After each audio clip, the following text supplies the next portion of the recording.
Welcome to Global Money Talk, brought to you by SamProTV. Greetings to all of our viewers from across the U.S., Korea, and around the world. We are coming to you live from the floor of the New York Stock Exchange in New York City, the financial capital of America. I'm your host, Remy Blur, and joining me this morning is Tai Wong, independent proprietary trader.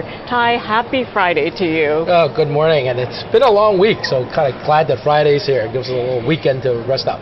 It does feel like it's been a long week given all of the market action and, of course, the central bank rate decision out from the Fed. There was so much anticipation going into it, and after the rate announcement and the statement by Fed Chair Jay Powell and the rally yesterday, here we are on Friday, and it's a witching day, isn't it? It is, and you feel like you've sort of worked overtime because with Powell in the afternoon, you really have to, the market usually can be quiet in the afternoon until the last hour, but you really felt like you had to watch his words, every single syllable very, very carefully. And, you know, sometimes he would say something, and the market would move because there was a delay of a few seconds, 5-10 seconds between when he says it and when you actually see it. So it's amazing that the market's so efficient that it moves ahead of what you hear.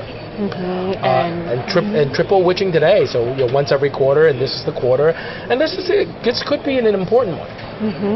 So for viewers out there who might not be familiar with what witching is, it's nothing to do with Halloween, which is coming the end of October. So can you walk us through what this witching event actually is?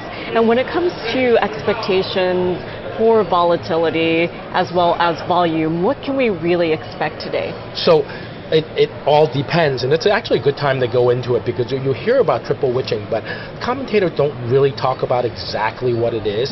So every sort of, I guess, September, December, March, and June, the index options, single stock options, and ETF options all expire on the same day, and they expire at the end of the day.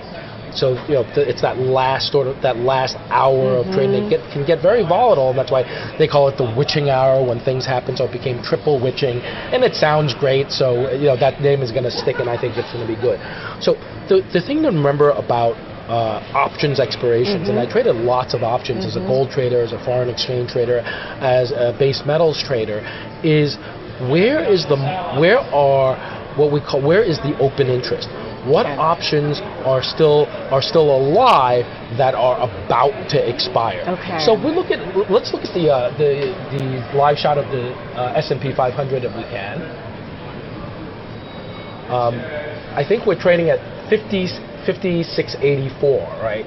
So the high was just above 5700, and what you have is most option strikes are going to be probably in round numbers. So 5500, 5550, 5700. So I bet you there are a lot of open strikes at 5700. What that means is that these options, and it doesn't actually matter whether they're going to be calls because of where they are, but technically it doesn't matter if it's calls or puts, but they're going to be calls and they're going to go away at 4 o'clock. So what happens if you're a market maker and you've sold these options to funds, to retail people? Yesterday we closed just above 5,700, and that's important because we assume, market makers will assume that the close is above 5,700. So if they've set their books up to assume that they're going to have to pay out on the calls at 5,700. If we drop below that, well, those longs that they bought to pay the owners of the calls, they don't need anymore, so they're going to have to sell them. Now, it's only 5684, and it's relatively early in the day, so the market makers are short, don't want to be selling low and buying high, which is what they'd have to do if it got very choppy. But let's say we got down to 5650, they might have to sell out some of those longs they bought. But let's say we get a late surge up, they're going to have to buy them back, and that's where the volatility comes from. There's some open strikes at 5,700, but there's apparently a lot of the market makers are short the 5,600 strike as well. So if we dive towards 5,600 for whatever reason later today, we can go through 5,600 very rapidly because these market makers who are long all this underlying S&P 500, that they're going to give to the people who hold the options, all of a sudden that they're not going to get exercised. So they don't want to be long, they'll have to sell. That's where the volatility comes from. So now, most of the time on options expiration days, if there isn't other stuff going on, the market's relatively narrow. Because on the flip side of the people who are short, there are people who are long. So let's say, we're long the 5,700 strike in the S&P 500. Well, I can buy at 5,700 until 4 o'clock today. If it goes to 5,720, what am I doing? I'm selling because I can take advantage of that $20. If it goes back down, say 5,680, I'll buy again. Because I can just trade that strike. For that short period of time between now and the end of the day, that strike is my friend. It's my option. I can buy or sell. So you can make a fair amount of money doing that way. And if you were doing 80 and 20 now, as we get closer, you might do 9 and 10. So there are two forces. One force is trying to trade as much as possible, and the other force is trying to avoid trading it. So that's really where witching comes in and options expiration comes in. And hopefully I haven't put our viewers to sleep with this. The other thing I would add is the options that are expiring today, they're 4 to 1 in terms of calls over puts. What this usually says is the market that are long those calls are going to lose those calls. Now, those might be calls that are what we call deep in the money. They could be down at 5,000. They could be at 5,800. They could be out of the money. They're all expiring, which means the market is less long now than will be less long now after 4 p.m. than they are now. So eventually, if they're bullish, and Jay Powell has given the market a reason to be bullish, they're going to have to want to replace that length, either with the underlying or with new options. If you buy options, the option market maker who sold it to you will have to buy some underlying to hedge. So it is likely that we will see the market try to replace some of those longs. On the other hand, in the years since I think the mid-1990s, September has been a very tough month for stocks. And only 4 out of 25 years or something has the S&P really rallied in the month after expiration. So remains to be seen. The other thing I would add is NVIDIA, that everybody's watching, it's actually been trading in a relatively tight range. So the options on NVIDIA today, there are a lot of options. They say $2 billion worth of options that are expiring that are struck at 120. We're a little bit below that. $2 billion of options works out to just under 17 million shares of NVIDIA. So if we start to surge in NVIDIA, you're going to see the market makers, if we get above 120, going to have to buy some NVIDIA stock to be able to give to those people who are going to exercise their options.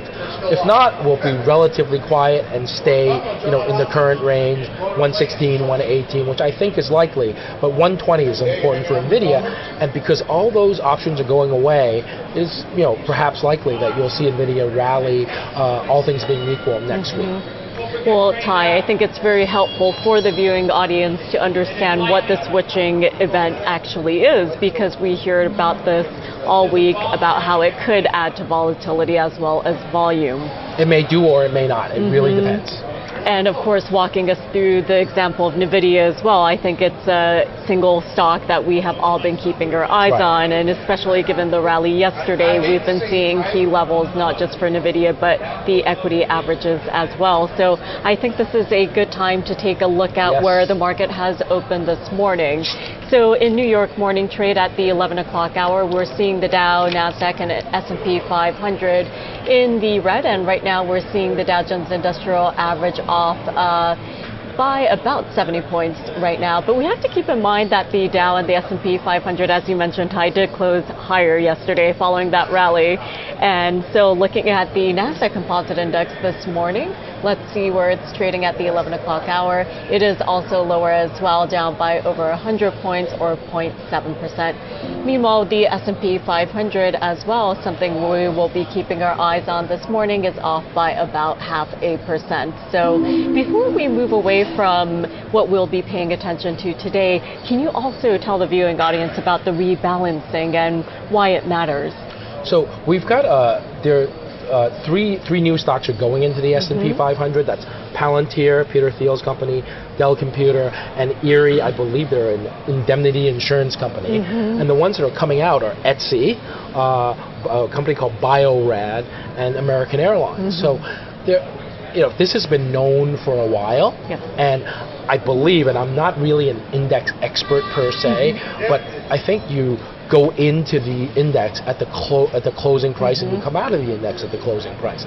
So there's been, over the last few days, there's probably been some sort of quiet buying of the stocks that are going in. Now these are just speculators who are sort of trying to take advantage of what's going to happen, and a little selling of the ones that are going out. But you never know what's going to happen. It really is your benchmark at the end of the day. So I think most of the funds that the vanguards of the world are probably doing this at the close of the day, right at the end. So you might see bigger moves in these in the names that are going in and going out right close to the end, because they can't. They need to track the index very closely, and that's how they do it. They probably have a certain methodology by which they do it. It's probably algo related, and they may try to match off with other customers other people in the market who want to do that. So you'll get some movement in those names. And of course, it has been a big week for central banks. The Fed wasn't the only bank that was meeting, and we got the Bank of Japan rate announcement overnight, and we've seen that play out as we headed into the New York session in terms of the FX market. So do you think the BOJ gave clear direction, or is it still a wait-and-see mode? So the BOJ held their rates. They didn't raise their rates as expected, but with inflation now running in 2.8, 2.9% in Japan, they could definitely have the room to raise rates again this year if they want to. The market thinks they will. In the meantime, dollar yen has actually been grinding higher, trading about 144, up a couple of yen today, up 5 yen since the lows earlier this week or late last week. I can't remember which one it was, but the rate differential is still very, very substantial. You're still picking up a lot of carry. You're picking up 450, 475 basis points of carry. So you don't really want to short that for a very long time, because then you're paying for it.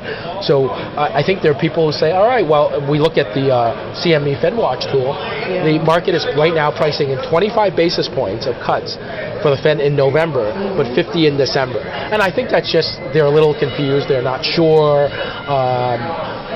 Seems about right, but again, dollar yen remains a carry trade because the gulf is pretty big between those two currencies.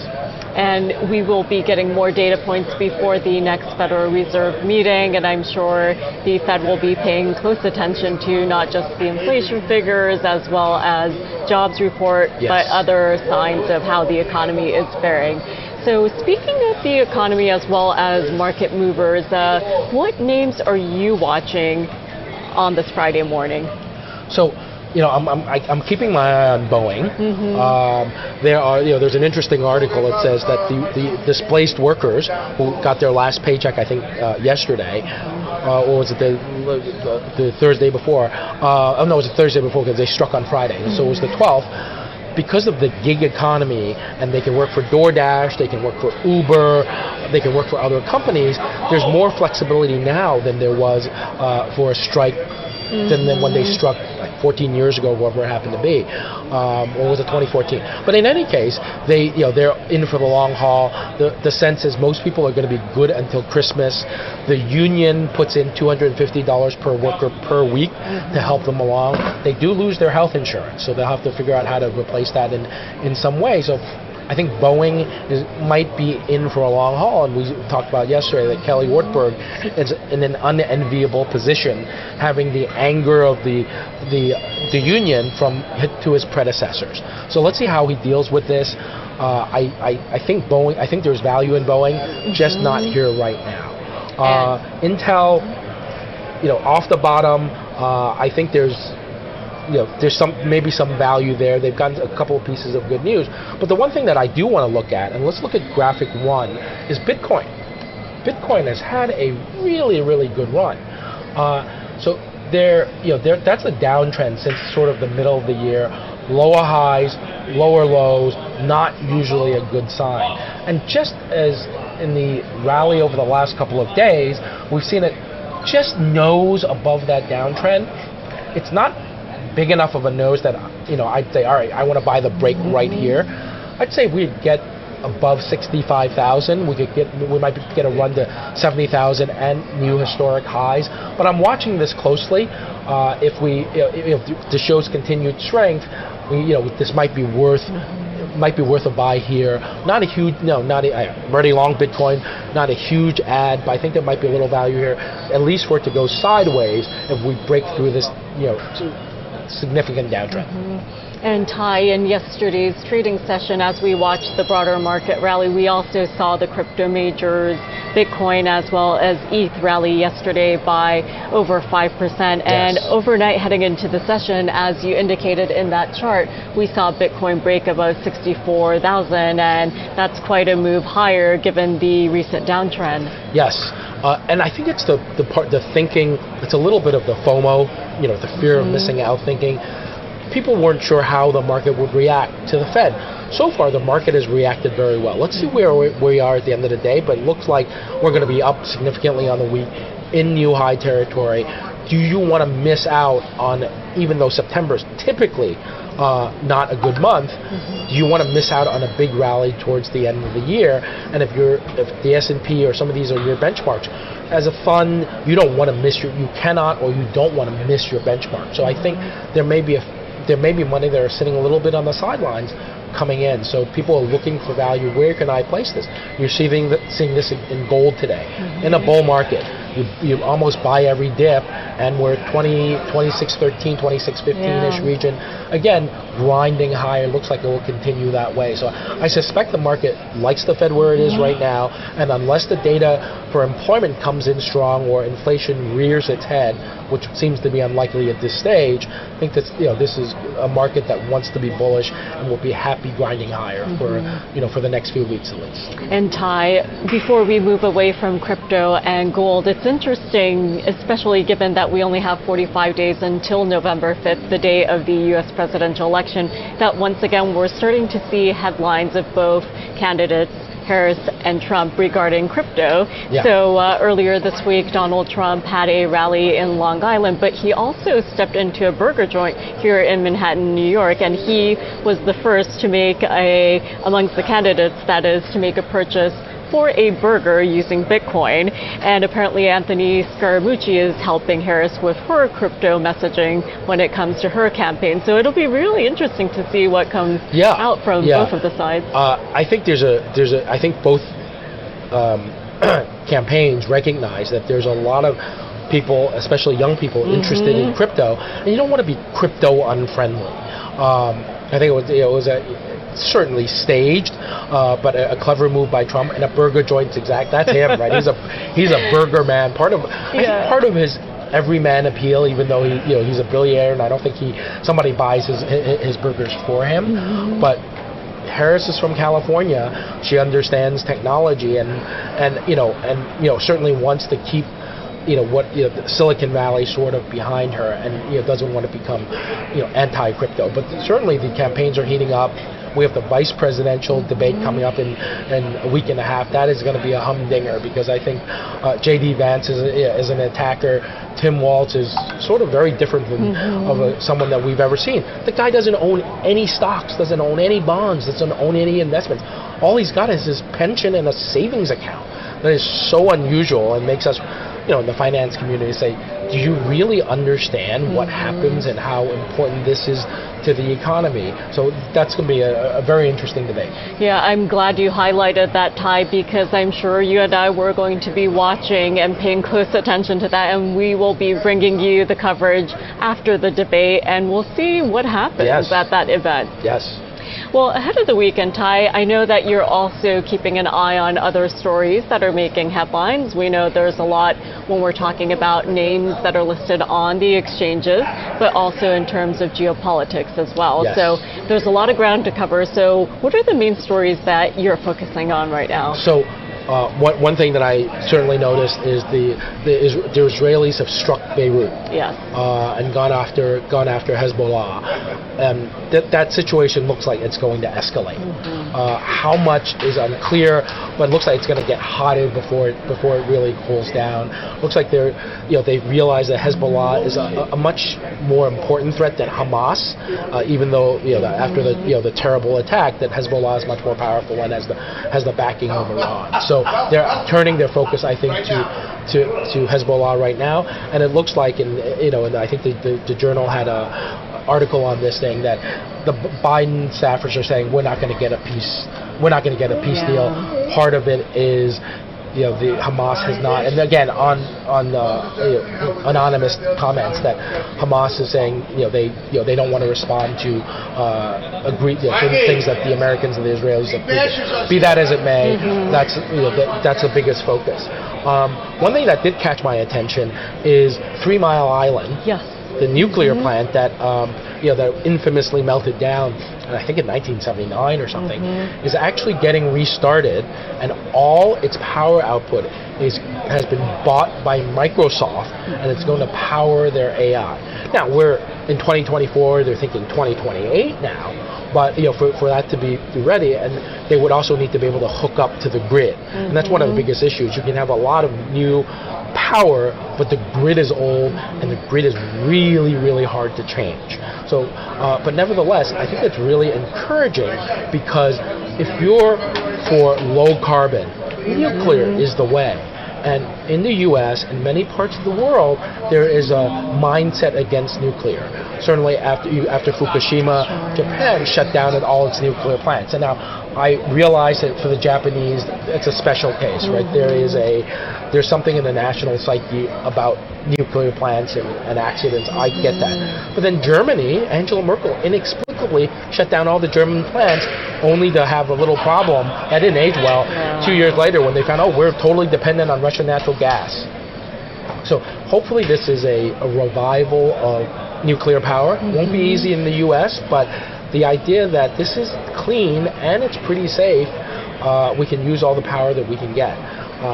Related to that, as I saw yesterday, the EU car industry had reported EV car sales dropping 41% year on year. Now, there's base effects, because last August was a great year. It was a great month for them, but that's a huge drop, 41% year over year. And then new car registrations have dropped 20% as well. What is this, and mostly in France and Germany, what is this going to mean? There's going to be more protectionism against China, against Chinese vehicles coming out of Europe, and you're already seeing that in the United States. So that is going to be the China, sort of economic conundrum is probably going to get worse before it gets better, because they're really, really big in the EVs. The rest of the world wants to do EVs, but they don't want to get priced out by China. Well, I think those stories that you're paying attention really speaks to the zeitgeist, especially given that AI names have driven a lot of the rally this year. But the reality is, right, AI demands data and it demands energy. And to get that energy needed and to find a sustainable green solution, it's not so easy. Right.